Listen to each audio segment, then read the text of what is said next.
The responsibility switch. There's a role many of us play without ever auditioning for it. It's the role of the fixer. You see the potential in people. You see the one simple change they could make that would solve all their problems. You see the toxic relationship they need to leave, the unhealthy habit they need to drop, the career path they're ignoring. And so, you step in. You become the architect of their improvement, the unpaid life coach, the tireless cheerleader for a game they might not even want to play. You offer advice, you create plans, you send articles, you have the tough conversations. You invest your time, your emotional energy, and your peace of mind into renovating someone else's life. And what happens? You end up exhausted, frustrated, resentful. You feel like you're screaming into a hurricane, your words scattered and lost, your efforts completely meaningless. The person you're trying to fix either resents you for the pressure, or maybe even agrees with you and then does nothing. You're left holding a bag of their problems, a deep sense of powerlessness, and the quiet nagging question, why isn't this working? This cycle is one of the most common, yet least discussed, sources of human suffering. It's the silent burnout that happens in families, in friendships, and in romantic partnerships. We believe our intentions are noble. We're just trying to. But what if this entire approach is fundamentally flawed? What if our relentless effort to fix others is the very thing destroying our own tranquility? Nearly 2,000 years ago, a former slave turned revered philosopher offered a way out of this trap. His name was Epictetus, and his core teaching provides the key to unlocking what we can call the responsibility switch. This isn't just an ancient philosophical idea, it's a powerful psychological hack for modern sanity. Epictetus introduced a concept so profound and so practical that it has the power to completely rewire how you interact with the world: the dichotomy of control. He taught that everything in life can be sorted into two simple, distinct categories. The first category contains the things that are up to us. These are the things within our direct and absolute control. This list is surprisingly short. It includes our thoughts, our judgments, our opinions, our desires, our aversions, and the actions we choose to take. Essentially, our inner world and our volitional actions.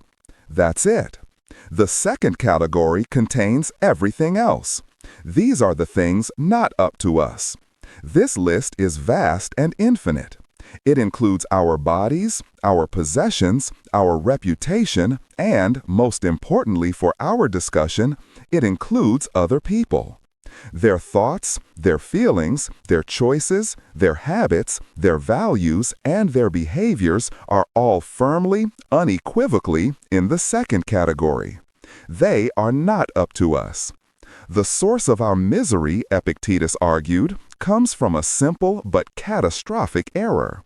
We constantly confuse these two categories. We try to control what is not up to us, and we neglect what is.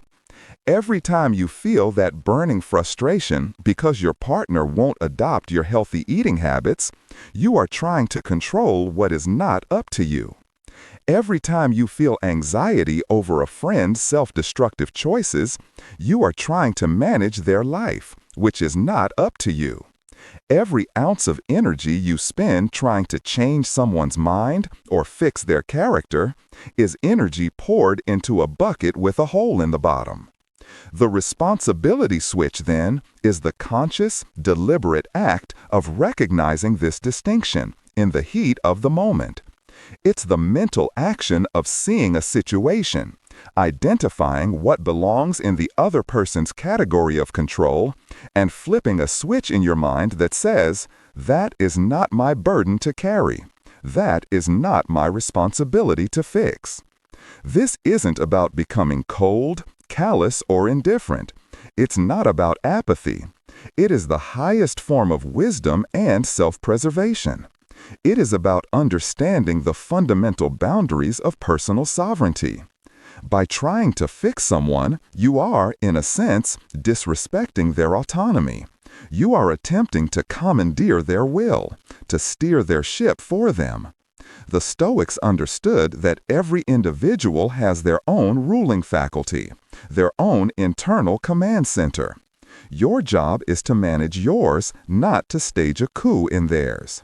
By flipping this switch, you reclaim all of that wasted mental and emotional energy. You stop fighting unwinnable battles, and you redirect that power towards the one and only thing you can actually cultivate and improve: yourself. This is the first step to saving your sanity. The anatomy of control. The anatomy of control. We need to move beyond the surface-level idea and perform a deep-dive autopsy on the concept of control itself. Let's dissect the dichotomy of control with surgical precision, because it's in the nuances that we find its real power. When Epictetus says some things are up to us, he's being incredibly specific. Let's start with our judgments, or what the Stoics called assent. This is the most fundamental power we have. An event happens, someone criticizes you, you get stuck in traffic, a friend cancels plans. These events are external. They are not up to you. They are, in themselves, neutral data. They are neither good nor bad. What up to you is the judgment you attach to that data. You can judge the criticism as a devastating attack on your character, or you can judge it as one person's opinion, which may or not contain useful information. You can judge the traffic jam as a personal injustice designed to ruin your day, or you can judge it as an opportunity to listen to a podcast or simply practice patience. The event doesn't cause your suffering. Your judgment about the event causes your suffering. This is your sovereign territory. No one can force you to form a particular judgment about something. Next on the list of things up to us are our impulses, specifically the impulse to act. You feel an urge to lash out in anger, to procrastinate on a difficult task, or to jump in and start fixing someone's life. The initial feeling, the biochemical flash of emotion, might not be entirely under your control. But the decision to act on that impulse, that is 100% yours. You have a veto power between the stimulus and the response. This is the sacred space where your freedom lives. When you feel that overwhelming urge to give unsolicited advice or to take over someone's problem, that is the moment to exercise your control. You can choose to act on it, or you can choose to pause, breathe, and let it pass. This is where you take back your power. Finally, we have our desires and aversions, what we aim for and what we try to avoid.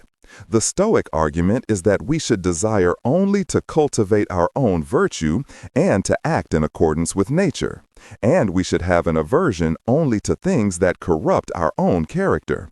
If you desire things outside your control, like desiring that your partner change or desiring that your friend take your advice, you are setting yourself up for inevitable disappointment. Your happiness becomes a hostage to external factors and other people's choices. Now, let's turn to the other side of the dichotomy, the colossal list of things not up to us. This is where we get into trouble. We intellectually know we can't control the weather or the economy, but we live under the delusion that we have significant control over the people in our lives. We believe that with enough love, enough logic, enough pressure, or enough evidence, we can make them see the light. We can pilot their lives better than they can. This is a cognitive error of the highest magnitude. You cannot control another person's choices. You cannot control their beliefs, their emotional reactions, their habits, their motivations, or their timeline for growth. You can influence, yes. You can offer support, share your perspective, and lead by example. But influence is not control. Influence is presenting a case. Control is determining the verdict.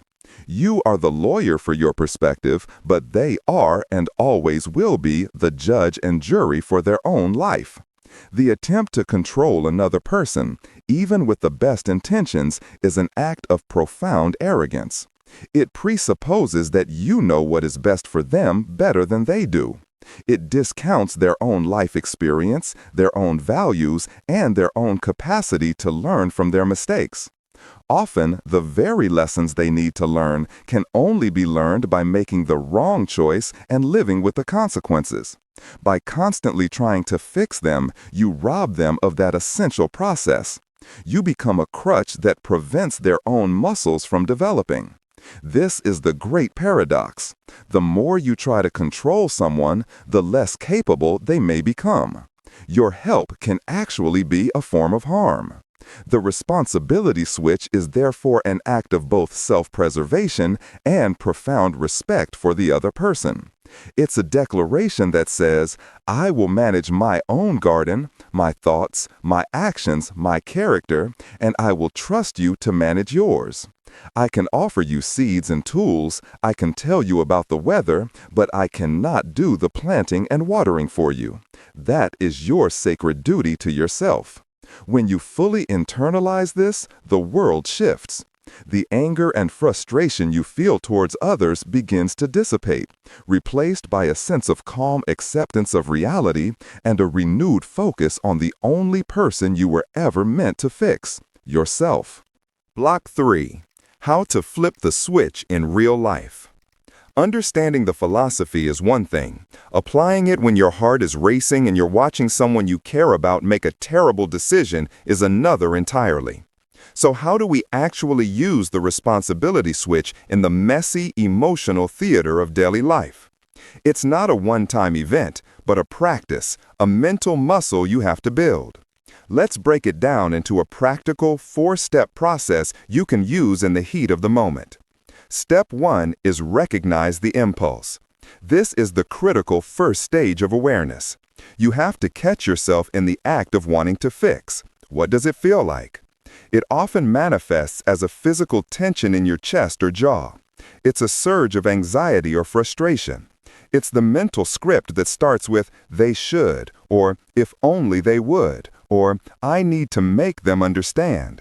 You might feel a desperate urge to pick up the phone, to send a text, to intervene. This is your internal alarm bell. The moment you feel that fixer's impulse, don't act. Don't judge it. Just notice it. Acknowledge it. Say to yourself, there it is. The desire to control something that is not mine to control. This moment of recognition is your point of power. You've just created a space between the stimulus and your potential reaction. Step 2 is interrogate the responsibility. In that space you've just created, ask yourself one simple piercing question. Is this truly mine to control? Use the dichotomy of control as your filter. Is their choice of partner up to you? No. Is their career path up to you? No. Is their emotional reaction to a situation up to you? No. Is their health regimen up to you? No. Be brutally honest with yourself. Differentiate between what you do and what you want to happen. You express your concern. You share your experience. You set a boundary.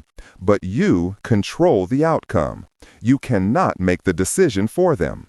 This interrogation is the act of sorting reality into its 2 fundamental columns. You are drawing a line in the sand. On one side is your domain. On the other side is theirs. Most of our anxiety comes from trying to live our lives on their side of the line. Step 3 is the most crucial.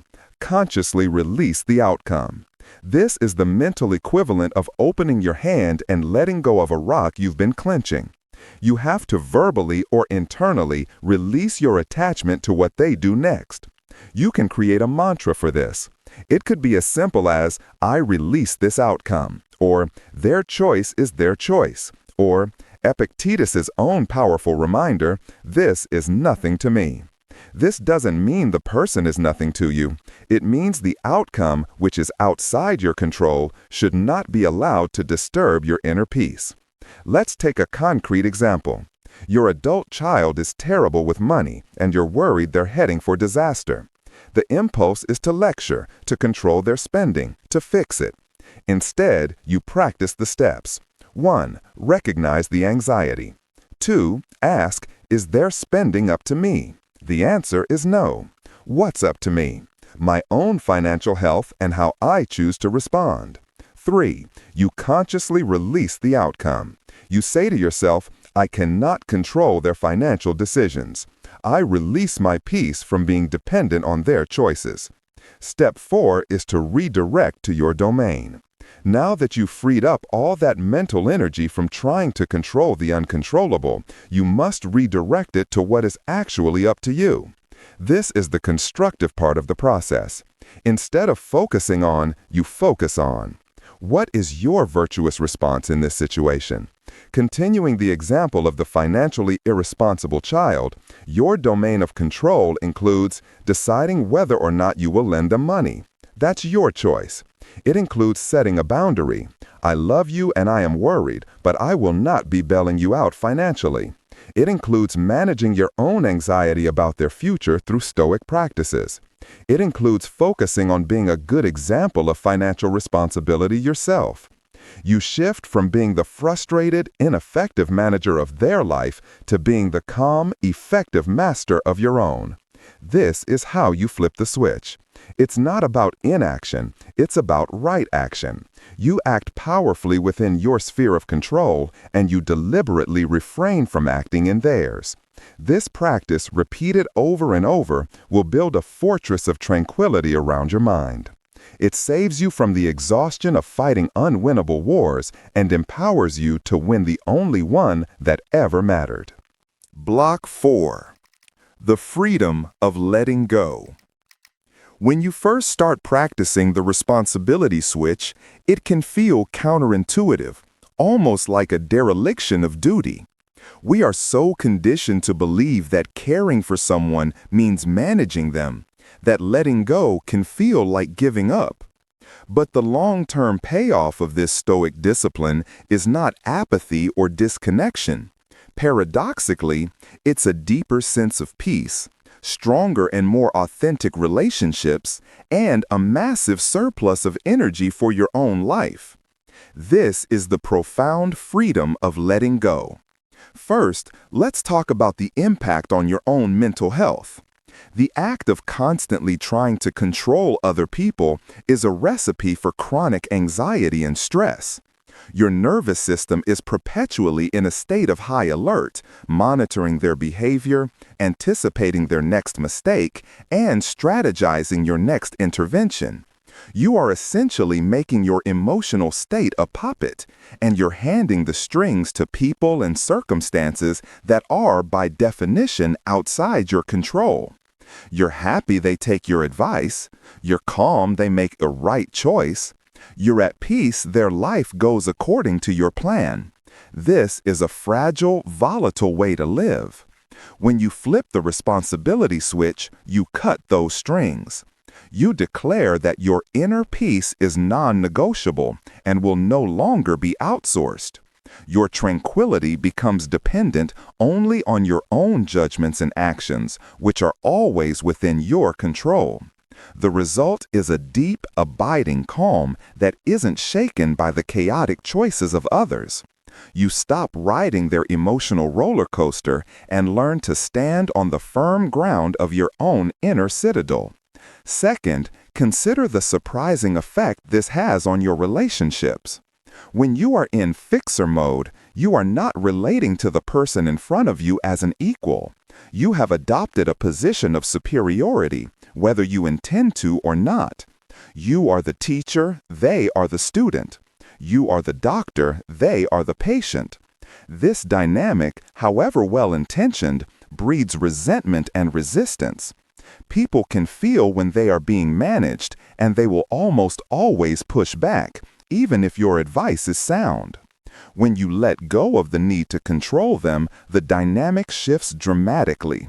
You stop being their manager and you can simply be their friend, their partner, their parent.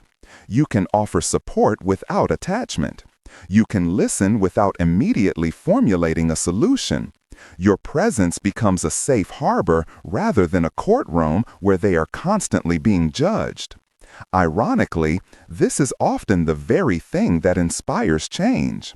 When people feel accepted as they are, not as a project to be fixed, they are far more likely to be open to your influence and to find the motivation for their own growth. By releasing control, you often gain the very influence you were seeking in the first place. Finally, imagine what you could do with all the energy you reclaim. Think of the hours you have spent worrying about other people's lives, the mental real estate occupied by their problems, the emotional calories burned in arguments and frustration. When you flip the switch, all of that energy flows back to you. It's a massive surplus that you can now invest in your own projects, your own growth, your own joy. You can finally focus on that skill you wanted to learn, that business you wanted to start, that state of health you wanted to achieve, or simply on cultivating your own character and wisdom. You stop being a supporting actor in the drama of everyone else's life and become the protagonist in your own. This is the ultimate act of self-care and personal responsibility.